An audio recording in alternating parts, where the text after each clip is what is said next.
We have the Dragon Boat Race right in this area, right, Mayor? Yep. So right in this area, so thousands of people come down here, and we are putting a team in. My office is putting a team in this year on the Dragon Boat Race. So if you know anybody that's really good, Eileen is recruiting. Eileen and our legal department is recruiting. So, but no, we're here on site to take a look at, as a request from the members.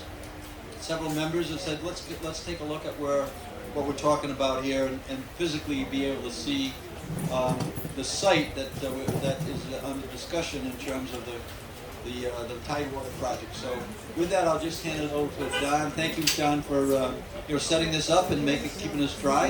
And I think you made a good decision. Made a good decision to be on this side of the river. And we know that there's development plan on both sides of the river, as well as a bridge that's going to connect the two. So you can kind of get into that detail. So thank you, Mayor. Good evening, everybody, and thank you for being here. I apologize for running a couple minutes late, but we had a pride flag raising at City Hall. But it's exciting to be here, and I appreciate you taking the time to come out and do this trip to really see what this is about. The way you sit here right now is what we call our festival pier. And across the way, you see where, hopefully, and confidently, we'll say that the soccer development would be. And as you go down, there would be development, housing, connecting all the way down to the bridge, and on this side of the bridge would come across. And we tried to map it out. We've got some drone pictures that we're going to share with you in a little bit. But my job was just to welcome you and thank you for being here, and really stress the importance, which you all know, you've heard us passionately. You wouldn't be here if you weren't as committed to try to finding a way, so I thank you for that. We've got a little bit of a presentation, but we're going to try to keep it as brief as we can. I want to recognize those people that are here in support of it. Thank you for being here. A lot of the elected officials, I'm not even going to try to recognize them because I'm going to miss some. But as the governor said, I also want to thank the DPW team because they're the only reason that we're staying dry, because they worked it out. So thank you. Give them a round of applause for that. So this multi-phase gateway project is important for both the Pawtucket and the state, and you have a couple of people that are going to go over a few things for you. So first, I have the responsibility of turning it over to Sandra Cano, who is our Commerce Director here in the city of Pawtucket. So Sandra, and thank you, Mayor. Hi, everyone. I'm Sandra Cano, Director of Commerce. I'm very happy that you are all here.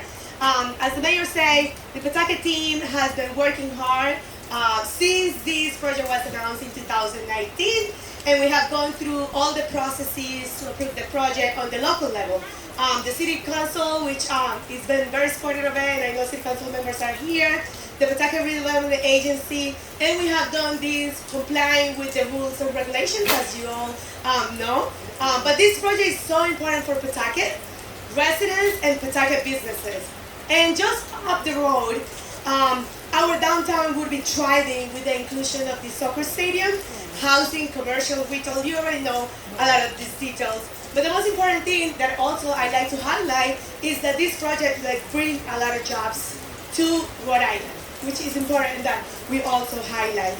The main goal that I see as Commerce Director and as a Senator from Pawtucket is that we are responsible for continuing the progress of Pawtucket. And as you know, when Pawtucket does good, the state does good, just like any other city in Rhode Island.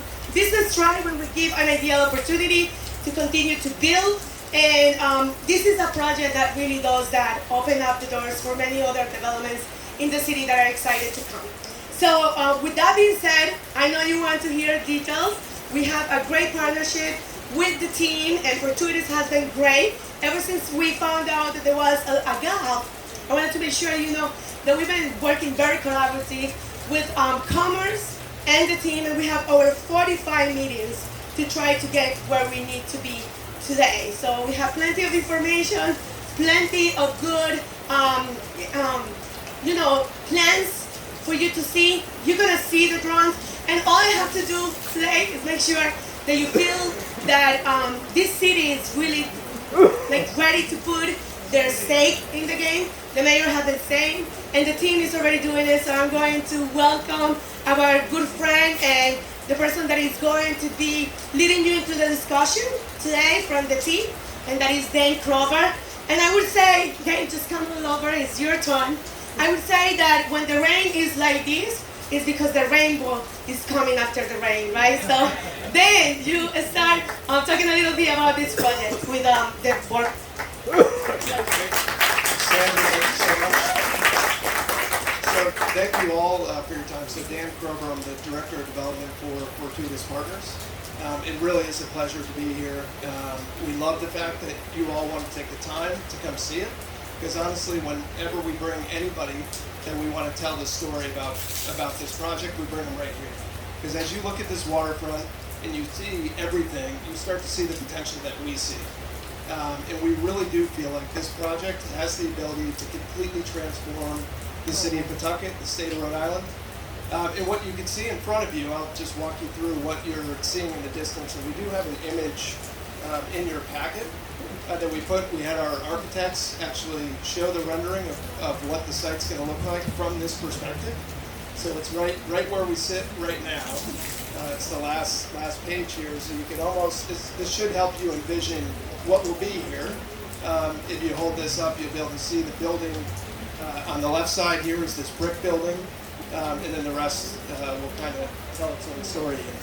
But, so again, we've been at this for some time, so it took quite a long time to get us to where we are today. So going back almost 3 years when we responded to the RFP that the state and city put out, we laid out this very vision that we're now here talking about now. I'd be remiss if I didn't talk about a lot of the work that's happening on the other side of the river. Is by one of our other partners, National Grid, now Rhode Island Energy. They really have been a phenomenal partner of ours. What you see all the way, and it's behind the tent here, but all the way to the left, all the way down to this bulkhead here, this is a lot of remediation work that's been done. This is a former manufactured gas plant that was here. So historically, you saw smokestacks, you saw big tanks full of all sorts of nasty stuff. And that's been in the ground here for a long time. That really has held back this area from being redeveloped.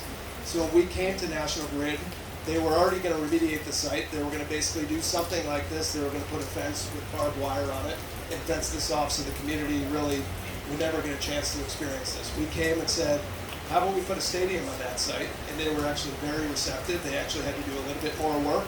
They were great partners with us. So what you see now, basically from where that excavator is, all the way over to where the stone stops, that's where the stadium is going to be.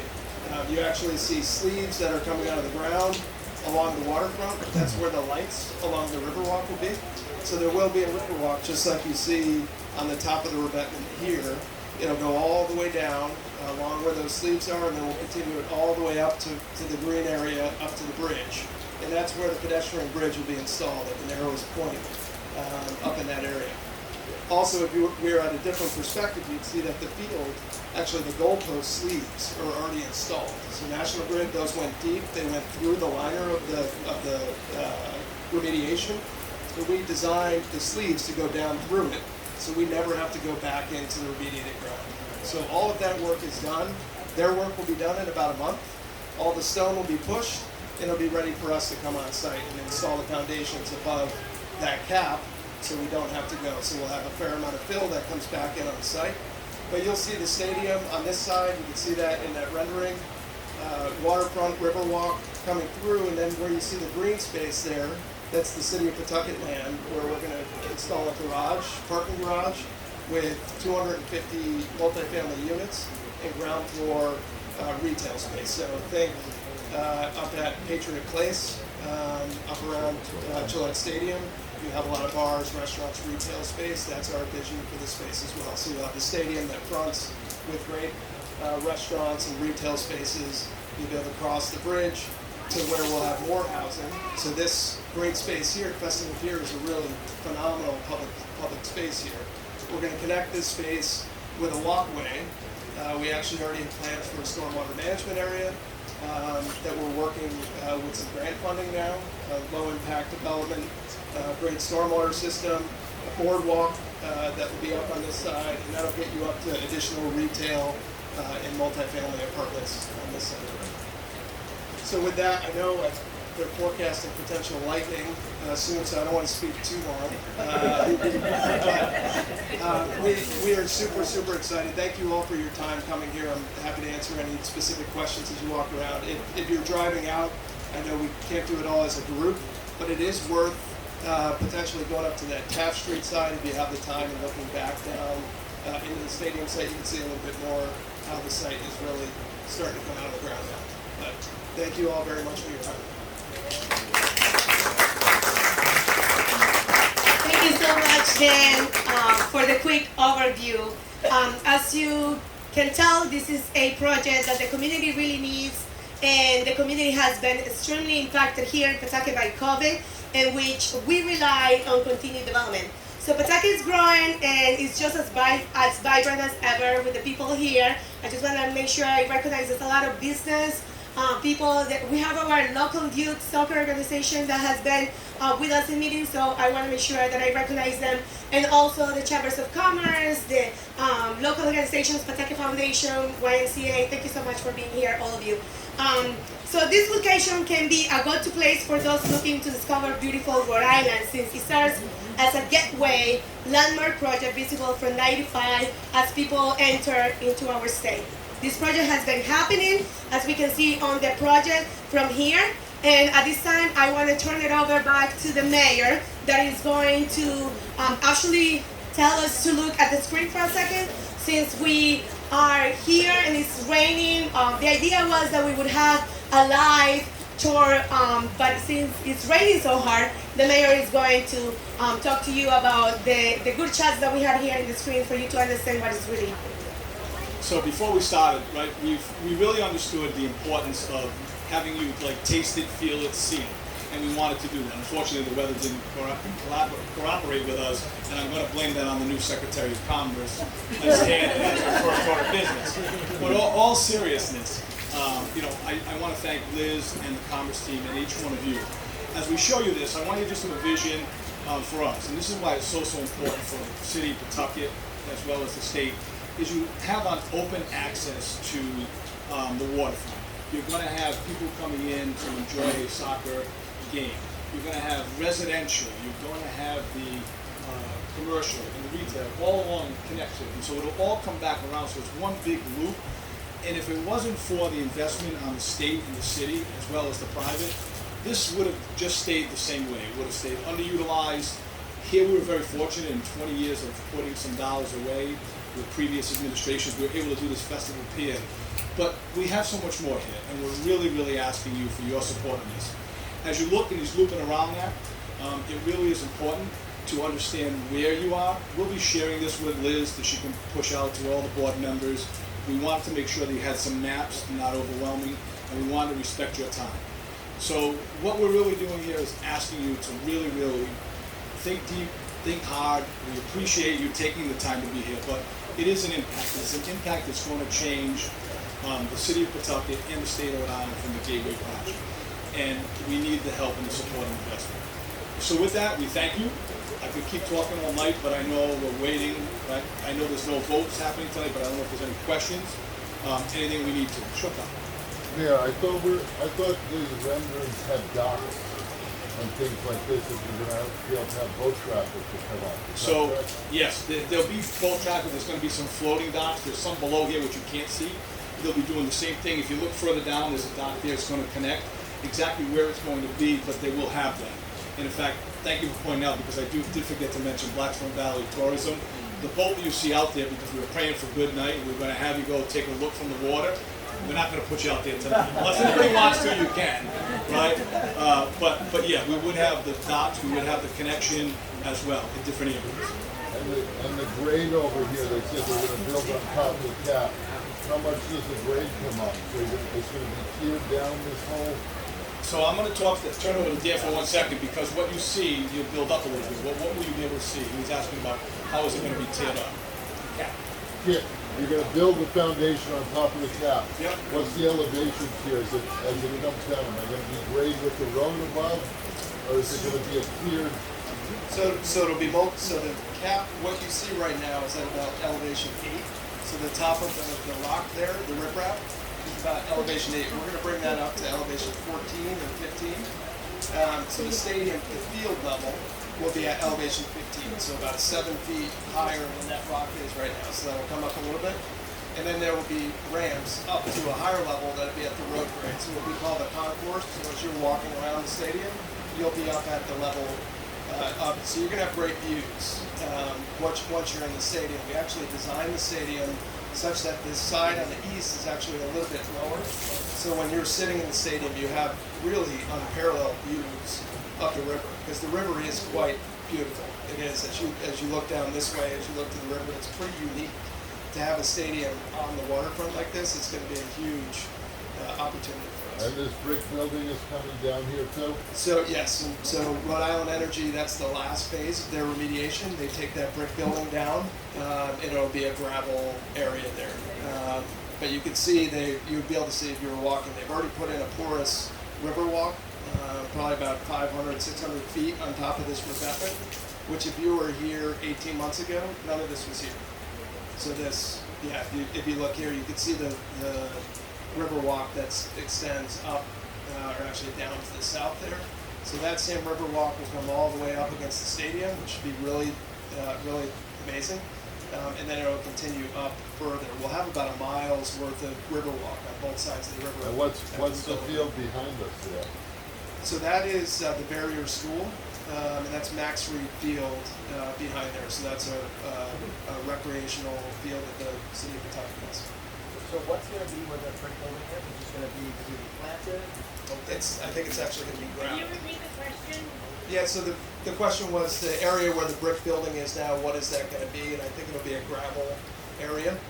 It's outside of our lease limits, but it does require remediation. So that's the last phase of the remediation that Rhode Island Energy is doing. And as the mayor alluded to, on the river, we do actually have a vision for boats coming out of Providence. It's only about 5 miles down. We have this vision of having a cruise, on game days, an event day experience where the folks are coming from Providence by boat, getting dropped off on this side of the water or on the other side of the water, seeing a game, going back down the river. Really be a very, very unique experience. Where in Providence with that? So it could be down at Bold Point, it could be down further. There's several, there's probably Bold Point would probably be the takeoff point. Mayor? Question, how does this, with this style of development, purport to provide ancillary income for the downtown area when this is so clearly removed from that? And in fact, looking at your design here, this is really designed to be an insular, self-contained environment. You even mentioned bringing people from Providence directly to your facility where you can monetize that traffic. Of course, that's desirable, but how does that tie into ordinary working Pawtucket residents downtown? So it does. Can you repeat the question? Sure. I'll give you the simple version. How does this actually, most of the time these developments fail because they don't provide any real ancillary income to the communities as it's described. That's what's happening in Worcester right now. So I'm just trying to understand. It's a beautiful setup, and the pictures, as always, are gorgeous. But how does that turn into ancillary development income for the rest of Pawtucket? So, fair question. It does because of your residential, your commercial, and your retail space. So it's hard to see, and that's why with the weather not cooperating, we'd like to show us some other time. This would connect under the bridge, under 95, into our apex, into our downtown. So when you talk about ancillary development, you talk about activity, we have the commuter rail going up about 1.5 miles, which is on there. That would flush into that development down into our community, and we'd see it there. So. Last question, just a follow-up. I mean, ultimately, isn't this going to compete with the, if you will, the accumulated income in the area that's available for entertainment? Aren't you effectively using tax dollars to build a competitive force against businesses in downtown? No, I mean, that's like, that's one scenario, and that's a perspective that you have. We've always talked about this. But what it does is it increases the activity, it increases new businesses. And if you talk to most of the small businesses that are very supportive of this in our business community, they will tell you that increasing those businesses actually increase their traffic and increase their value as well. So.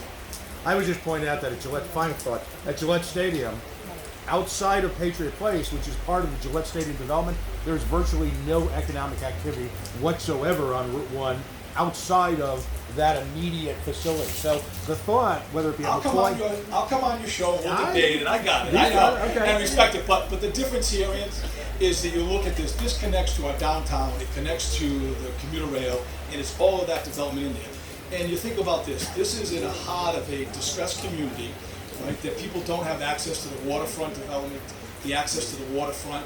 That will not. You look at this beautiful pier. You look at people out here, even in this weather, they're out fishing. It's all about public amenities as well, and it is that infrastructure. So. Mayor? Yes. How do you get from the train station to the station? I'm seeing the red here. Is there going to be a walkway or a bus? So we have had informal conversations with about because people are getting off.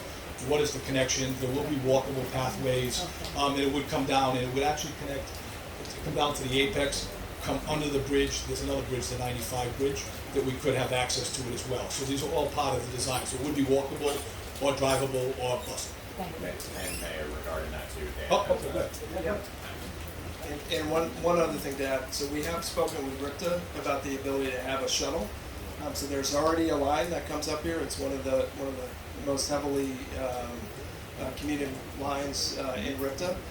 We're talking about a shuttle that will connect and actually utilize some of the parking there. We'd love to have people come from Providence by train and then by shuttle to Tidewater Landing. So we are talking with RIPTA. They've been very receptive to the concept of their service that's currently in place now, potentially expanding that service a little bit to have a game day, event day shuttle.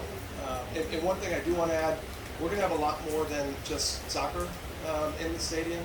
We will have concerts. We've had outreach from a rugby league that wants to host a rugby tournament here. We've talked to a lacrosse league that is already talking to us about potentially having Premier Lacrosse League talking about having events here. And one thing that the Commerce of Rhode Island should, I'm sure you all are all aware of, the World Cup, huge news last week. So the World Cup host cities, there's 10 cities in the country that are going to host the World Cup in 2026. Boston is one of those cities, which is a very, very big deal for the state of Rhode Island. It's certainly a big deal for us in this project. We're going to have millions and millions of people that are coming for a month up to Gillette Stadium. That's where the games will be played. That overflow of the hotel nights that'll happen in Rhode Island is a very, very big deal. So it's something that we're starting to think about as Rhode Island Pro Soccer. How do we make sure that we recruit people to Rhode Island so we have very significant economic impact during that period? But it's something that we want to start focusing on, that impact. We also will have a training facility where potentially we'll be able to host a country in Rhode Island. So we want to make a pitch to FIFA. We actually have one of our partners that's on our team just ran the City of Houston's bid for the World Cup. They also won. They also won that bid. City of Houston did, and we're talking to him about how can we start to talk to FIFA about making Rhode Island a host city, a host state for one or two countries that are going to spend time here in 2026. So having professional soccer in Rhode Island obviously is a great thing, but 2026 is a very unique time for us to take advantage of it. So Dan, the fortuitous portion of this is the stadium and then the green area here that we see. Correct. Yep. And the other build-outs there are to be determined. No, we would also be the bridge that connects, You got all the right, bridge, and this side of the river, so it would all the way, that would be under contract with them as well. They have those development rights right now. If you look at the screen, it's kind of hard, so I'm gonna probably hang this up at around here you would have the bridge that connects, and when you're heading out the Division Street property, and all of this to come down, because we're gonna do all of this come down to Festival Pier we are, so it would be connecting, Carl. It would be connecting, you'd have your access here all the way across the river. I think for the board members, you have to tell us phase 1 and phase 1B. Mayor, I'm happy to. I've got- Everybody Okay, has to yeah. share. Got it. It's thank you, Carl. So we've talked a lot about Phase 1A, Phase 1B, Phase 2. Back in 2019, the project was Tidewater Landing. As we started to get into the project more, it's a very large project. just because of staging and logistics, it has to be broken up into pieces, right? So phase 1A, and we're looking, so this is the stadium site that we're talking about now. Phase 1A is the stadium and the waterfront improvements along. So you're going to see a river walk that extends. You're going to see the stadium. That's phase 1A. As we're completing the stadium, we will be working on this side of the river. So this is phase 1B, and then this building is also phase 1B. It's sort of sub-phased, I would say, beyond phase 1A and 1B, just because of logistics. But we're going to get the stadium started. We're immediately jumping over, working on design, permitting, and getting this portion of the project. So lots of housing. We have 250 units of housing on this side. We have retail on this side. We have more waterfront improvements, like we have on what you can see happening here. There's river walks, boardwalk, park space, a little amphitheater area here. So this whole waterfront is going to be enlivened. You're going to have community space, really fantastic space here. But we'll move into this also this year. We're going to work on phase 1B. And then once the stadium is completed, this site then frees up. We're going to build this building last. Just logistically, we need this space for laydown area. So we'll build the stadium, and then we'll build this building. Will be the last building that comes out of the ground. And then all the maintenance and everything of all this build out is on Fortuitous, or is it on the city? So it's a mixture. So we have a master development agreement that was heavily negotiated, where Fortuitous has the initial maintenance, plowing of river walks, clearing of that sort of stuff, and then there's long-term maintenance of these spaces that we've agreed to. Carl, I'm happy to give you a schedule of kind of what we work through, but it's a mixture of city and Fortuitous maintenance long-term.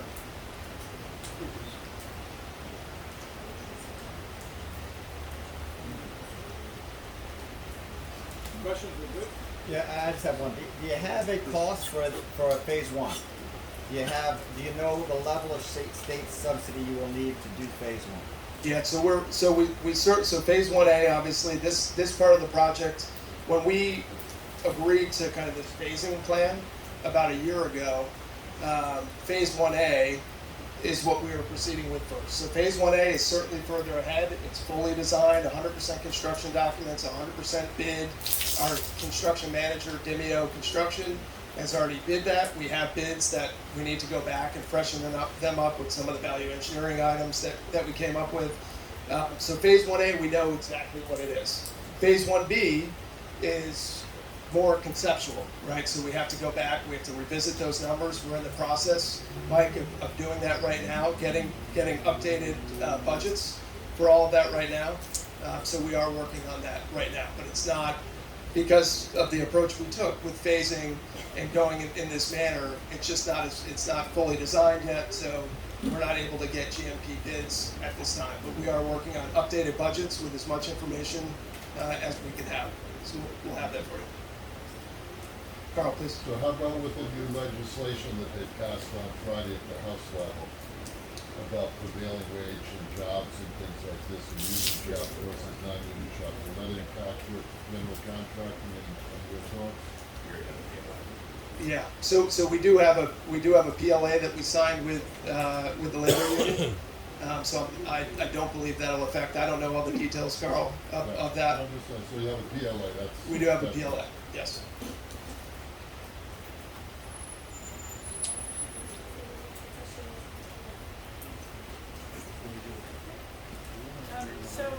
I'm with the International Charter School, one of the schools just across the river, and we're very appreciative for all of your engagement with us so far.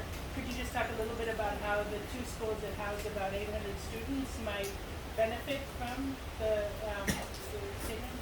Of course, yeah, and it's nice to see you. Yeah, so just from a starting point, obviously you guys struggle with parking. We've talked about the ability when our parking's not being used during a normal school day. Well, obviously, if we have parking available, we're happy to make that available to you all, which I know is a major issue for you. We're going to have a lot of community space.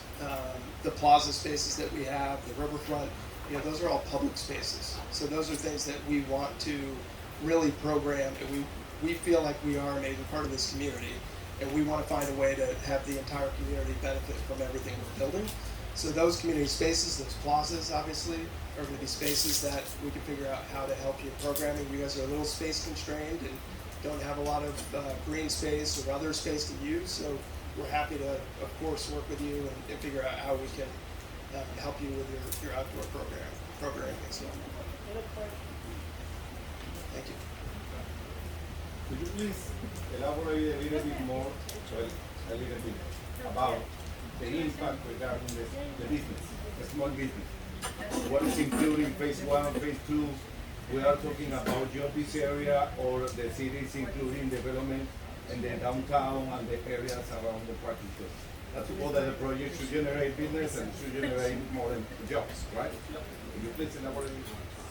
Yeah, absolutely. So we're going to have, so just in the, obviously the stadium is a major business developer. We're going to create, just folks that we hire for the stadium, for the team, about 70 full-time jobs.